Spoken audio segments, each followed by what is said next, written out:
आदरणीय दाजुभाइ दिदीबहिनीहरू, अहिले जुम्लाको लडाईँ भनेको जुम्ला बीचको लडाईँ। अहिले जुम्लाको लडाईँ भनेको केन्द्र सत्तामा बसेर सधैँ खुट्टा मलाउने प्रवृत्ति र दासत्व विरुद्धको लडाईँका साथ हामी जुम्लामा खडा भएर बस्नु कुरा याद गर्नु होला। तपाईहरू सबैलाई अनुरोध गर्न चाहन्छु, तपाईको एउटा भोटले भोलि जुम्लालाई राष्ट्रिय अन्तर्राष्ट्रिय राजनीतिमा स्थापित गर्ने वा नगर्ने यो फैसला हुनेछ।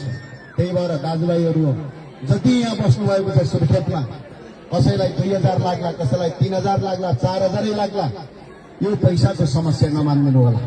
हामीसँग 5 रुपियाँ पैसा पनि छैन, किनभने तपाईलाई याद छ होला हिजो भ्रष्टाचार भयो भनेर जुम्लाको नाङमा र सुर्खेत जोड्ने पुल भत्काएर पनि पुल बनाइसकेको छ। अहिले चुनावको बेला 1 रुपियाँ पैसा खर्च नगर्ने, तपाईहरूले मलाई सहयोग गर्ने। चुनाव जितेपछि संसारको कुनै पनि कुनामा कर्णालीको मान्छे अल्पत्र पर्यो, कसैलाई अप्ठ्यारो पर्यो, कसैलाई गाह्रो पर्यो भने खम्बा भएर खडा गरेर त्यहाँभन्दा अर्को छैन। आज जुम्लालाई राष्ट्रिय राजनीतिमा स्थापित गर्ने, अन्तर्राष्ट्रिय राजनीतिमा जुम्ला र जुम्लीलाई विश्वभर चिनाउने जुन अभियान छ, त्यो अभियानको ढोका फागुन 21 गर्दैछ।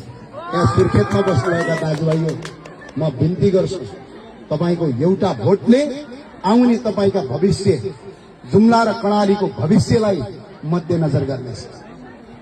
यदि हामी जस्ता साथीहरू जुम्लामा रोकियौँ भने कर्णालीको आवाज उठाइदिने मान्छे हुँदैन। चाहे नयाँ हुन्, चाहे पुराना हुन्, केन्द्र सत्ताको दास मात्रै हुन्छन्।